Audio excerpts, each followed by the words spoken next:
Welcome to Chef Randy's The Cutting Edge. We're here with Robert at Southern Fresh Farms. It is a local, beautiful farm, a little diamond in the rough that has a little bit of everything, which is awesome. So I was wondering if you could tell us just a little bit about what you do here, how long you've been doing this for. I know your family's been doing this for generations. Yes. But you don't just do the you-pick on some of the items, you do a little bit of everything here, right? Right. So what we have here is the term is agritourism, and what that is when you have an area that's kind of in a more of a neighborhood than in a rural area, then it's some place that people can come in and visit and see how things are growing, and that's kind of what we push anyway. Even though we don't have a lot of acreage here, which kind of goes in hand with being in more of a neighborhood than out in the country somewhere. It just shows that you can produce quite a bit of food. Absolutely. And supply people in that area with fresh grown items, and using the stacked tower method buys you land. Yeah. By going up with it, every acre of this you do is like having 5 acres of Cool. vertical land. So it's also very efficient as far as nutrients and water and everything else. So it's a real good way to do things, and it's a good way to highlight stuff, and people can come out and walk around and look at it and see how their peppers actually grow, and lettuce and strawberries and different types of things, and maybe hopefully appreciate it a little more. And I was walking around with you earlier, you had a bunch of fresh herbs up front. Mm-hmm. We picked some of them, and man. Yeah. There's nothing better than that. You're going to the store and I guess whatever, and you're paying, $10 for a thing of little herbs. Yeah. You can come here and get twice that. For a couple bucks, yep. And the thing is, and what people don't understand about fresh, you buy lettuce from us, you basically got a 10-day head start on anything you buy in the grocery store. Because you stop and think about it, that stuff most of those lettuces come out of California. So they had to be harvested, they had to go to a packing facility, they had to be packaged, they have to get on a truck, they got to be shipped all the way across the country. So we're looking at anywhere from 8 to 10 days before all that happens. And you take it home, put it in your refrigerator, and you take it out the next day and you're like, oh man, I've already got to throw this away. Well, you get ours and you're good for 2 weeks, because you've got that 2-week head start with it. And so if you don't eat it all right away because it tastes so good, it'll be there for you every day for the next 2 weeks. And you can tell that difference in the fresh smell, like when you break open the herbs, rub it on your hands or do anything. I mean, just behind us, just these peppers, and you can just come and just pick them right off. It's perfect, but you just come and get the nicest of the freshest ingredients, and you're cooking some beautiful items at home, which we'll be showing you later on, obviously. So tell us a little bit more about this agritourism. Agriculture has to do with everything in our everyday life from the moment we get up, basically from the time we're sleeping till the time we go to bed. You stop and think about agriculture, and what does that encompass? Well, the cotton on your bed, your sheets made of cotton, you get up and you put your cotton nightrobe on, and you go and you eat breakfast, and then you get out and you put on your cotton clothes and your leather shoes and your leather belt, and you go get in your car that is burning corn with the gasoline. As you're going through your day of work, as you're going through your everyday process, this stuff never crosses your mind because it's just there. It's just natural everyday stuff. It's just natural day. You absolutely take it for granted. You do not even think about a farmer for the moment you get up or when you're going to bed. But everything you've touched and everything you've done through the day, a farmer has basically touched you. And when we started this little project here, our sole purpose was kids. In the last 50 years, we've lost over 400 million acres of agriculture land. Now what's the next 50 years going to bring? Which is the lives of these little guys that are walking around here. I think it's almost been accelerated past that, obviously. So we're going to lose 100 million acres, So I think these kids will actually, in their lifetime, sadly, will face a food crisis. And it may come to a point where they've got to make a decision through voting or through a voice that they've got to decide the future of agriculture. And if they've never been exposed to it, if they don't have any idea that their whole day revolves around agriculture, how are they ever going to make the right decision when that time comes? So that's kind of the whole purpose of us out here, and the things we do is to encourage people to bring their kids out. Yeah, we do things that have a adult theme like a brewery, but that being said, the playground's lit up, the animals are here, we have things for the kids to do, so we encourage it to be a family outing as opposed to leave the kids with a babysitter, and keep your family unit together and bring them all out and they can all have a good time, see some agriculture, see some animals, and maybe appreciate it down the line. You know, whether they know it or not, maybe just their connection to it will be there. See, just in these strong words, I mean, it kind of makes me think right now, honestly. You can see the love and the passion behind everything, and you can see the love and the passion out here with all the food that's grown, how they do things, how they really are family oriented, and that's really the coolest thing. So no, that's what it's all about. I really appreciate that, and we're going to take a walk around, kind of check things out, and I'll be back with you.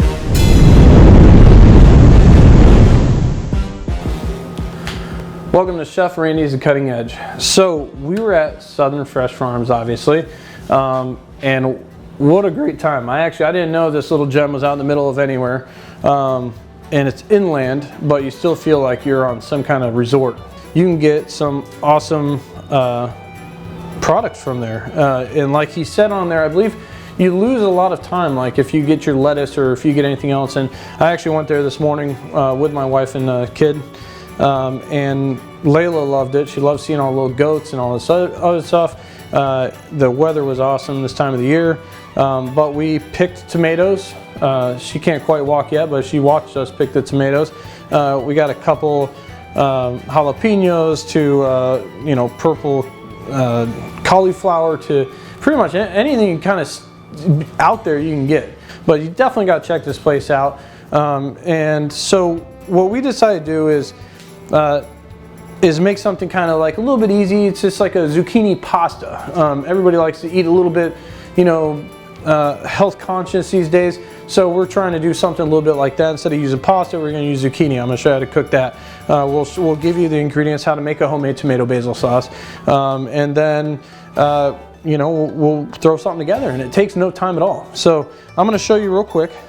We do have a little zoodle maker. There are a couple different types of inserts that you can get. I use the one that's a little bit bigger, just because you want your pasta to still be al dente. You don't want it to be overcooked, because then it's just going to be really mushy and it's not fun at all. Just like you would overcook regular pasta. So I used a little bit bigger setting. This thing stays pretty well right to the table. So I cut off the top piece, right? And I leave this little end piece right here just so that you can get it started for the pasta. And since it sticks to the board, and it has a little lever here, and you just go ahead, you start making the noodles. Like I said, there's different cuts that you can use. This is just what I kind of do at home. It's a quick, easy, delicious, nutritional meal, just for whenever you just had a long day, still have to throw something together, don't want to drive through the happy hour, you know, fast food.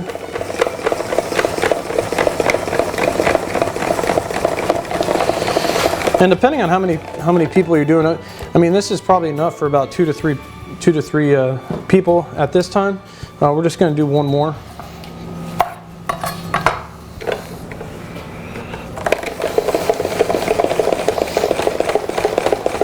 Some of these are longer strands, so afterwards I do a little bit of a rough chop on it, just so it's not so long and it's easier to eat. The fastest homemade pasta you could possibly make. So, well, like I said, I do put on the board afterwards. Just kind of do a little bit of a rough chop. Now, the couple different things that I use, the sauce itself is good, but you also sometimes either you can add ground beef, you can add tenderloin, and since we have had tenderloin here, we use the whole tenderloin before on a cutting. You can still freeze tenderloin, you can still do whichever, and we have some left over just from that. So that shows you that when you buy a whole tenderloin, well, you can still use it later on. And we're actually going to use it in this segment and make it with the zucchini pasta. So now, if you come over here with me, we'll go ahead and start cooking over here. So now that we're over to the cooking part, we're going to have our two pans heating up, and then one of the pans is going to be for whatever you're cooking. If you want to do ground beef, or if you want to do steaks. So if we add a little bit of clarified butter, and I do a little bit of clarified butter, wait for it to kind of heat up. You can use olive oil as well, extra virgin olive oil. I just kind of use the clarified butter. It gives a little bit of a golden saute to the zucchini as well. Too hot, but you can add a little bit of salt and then see if it's hot enough. So this has a little bit longer. We'll kind of get this back up to temp. I do like a medium-high heat, which is usually about number 8 with my flat top. It's going to be different depending on what you have between fire, flat stove top, etc. So what we're going to do is I like to add in the zucchini.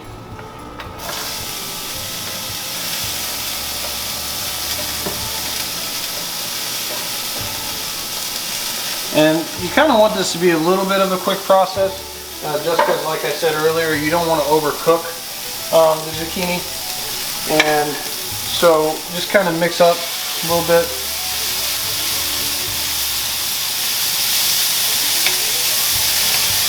And this is going to absorb the butter pretty quick. So you need a little bit more butter.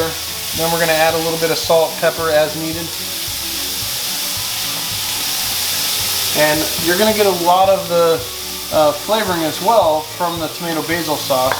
So don't worry about over seasoning too much. You just want to go ahead and get a nice coloring. Kind of start cooking down the pasta just a little bit. And as this is cooking just a little bit, maybe make a little bit of room in the middle. That's where your hotter part is. And I like to add a little bit of shiitake mushrooms.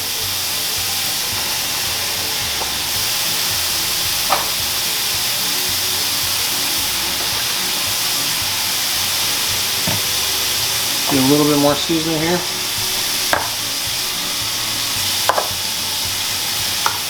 And let those cook down just a little bit. I let the sauce do all the work. So the sauce already has either going to be if you use in ours, the garlic or the shallots or any of the flavoring. And like I said, it's going to absorb into the zucchini as well.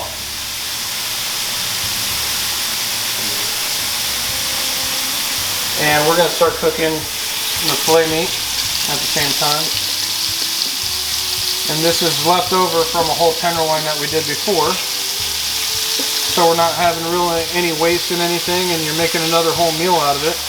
Which, you know, zucchini and a little bit of mushrooms and some homemade tomato basil doesn't really run the bank too much, which is nice.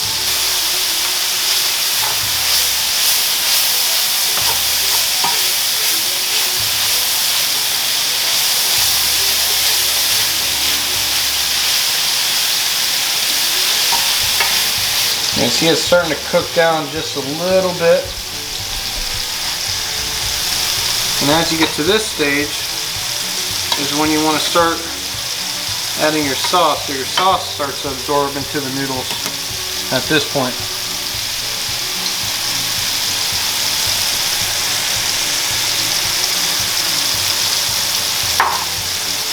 And to stay on the healthy kind of kick of things, I usually, instead of doing like some type of cheese or Parmesan, I usually do nutritional yeast. And nutritional yeast, we'll put a little bit of information on there, but nutritional yeast is actually really good for you, and it's substitute out for cheese flavor. See, this is all coming around pretty good. You got your mushrooms, you got your zucchini pasta, and we can go right over to filet meat. And I still like, it's still great quality meat, so you know, you don't want to overcook this at all. I still go for like a nice mid or a medium, and that's going to cook fast and cut up how it is. And whenever we talked before in other episodes or anything, cut against the grain so that it's actually, when it cooks, it's easier, and whenever you're biting into it, it just falls apart like that. That's what you're going for. It just falls right apart.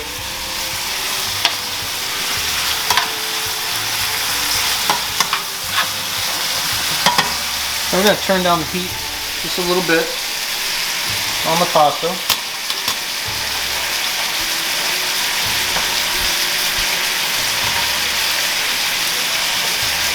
And like I said, you can use ground beef if you want. It's another filler.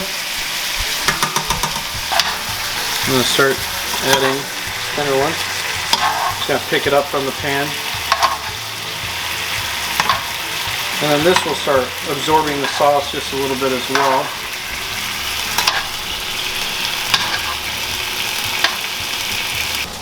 And we'll go ahead and mix in the pasta.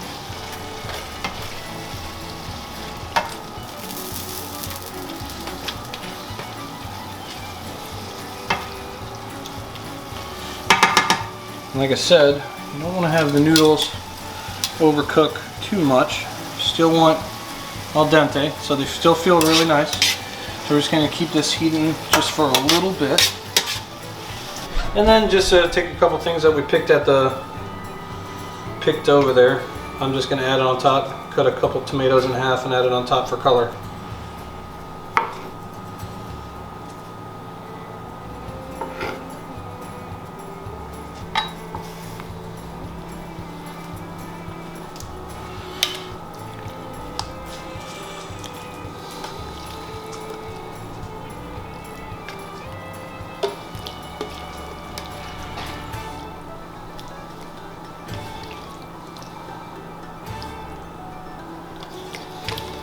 Get a little bit of height. There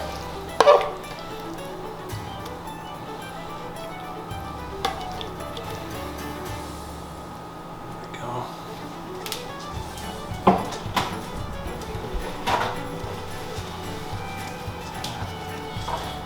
Roll just a little bit.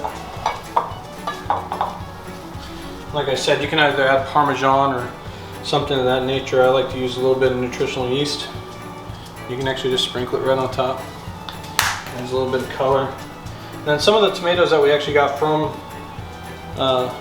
the farm as well. Some black tomato, yellow tomato, red, kind of adds in. A